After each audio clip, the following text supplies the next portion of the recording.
Xoş gördük əziz dinləyicilər. Çox təəssüflər olsun ki, İsrailin İrana qarşı hücumu baş tutdu. Bilirsiniz ki, məni tanıyanlar bilir, mən bu barədə proqnoz vermişdim və ən pessimist proqnozu bu barədə vermişdim ki, bu mütləqdir və qaçınılmazdır.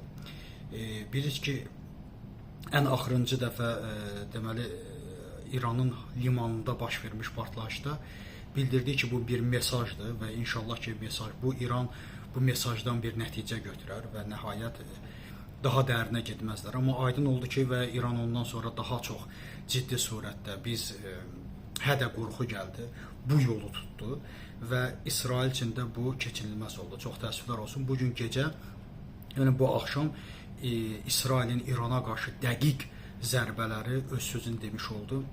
Deməli, Baqiridən tutmuş, yəni baş qərargah rəisi, Sepahın generalları, atom enerjisi üzrə alimlərin öldürülməsi, bunu artıq Əli Xamneyi də təsdiqlədi.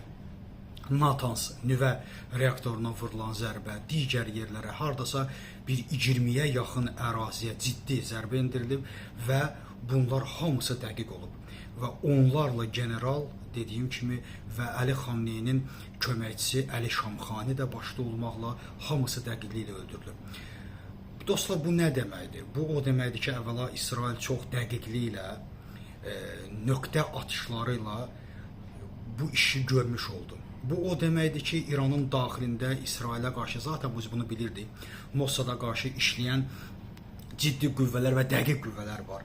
Bunlar generalların yatdığı yerlərə qədər bilirlər. Bir baş qərargah rəisinin öldürülməsi nə qədər dəhşətli bir faciə, nə qədər o dövlətin deməli hərbisinin məğlubiyyəti deməkdir. Bu ayrı bir məsələdir. Amma çox böyük bir faciədir. Dediyim kimi, İsrail qabaqlayıcı tədbir olaraq çox ciddi işləyib. İranın da zərbəsi gözlənilir. Bu necə olacaq, bu aydın məsələdə, bunu gələcəkdə görəcək. Amma Azərbaycan üçün də burada əlbəttə ki, ciddi nüanslar var. O ciddi nüanslardan biri ondan ibarətdir ki, əlbəttə ki, orada bizim milyonlarla soydaşımız yaşayır və Azərbaycana qaçqın axını mütləqdir. İkinci bir məsələ, İran bilirsiniz ki, hər an Azərbaycanı İsrailin müttəfiqi hesab etdiyinə görə onu hədəf seçə bilər və bu barədə bir neçə dəfə açıqlama verib. Bu da bizim üçün çox ayrı bir təhlükə yaradır. İnşallah ki, bu təhdidlər baş tutmaz və mən düşünürəm ki, İran dərin dövlətçiliyi nə qədər də bəyənməsək də, İran dərin dövlətçiliyi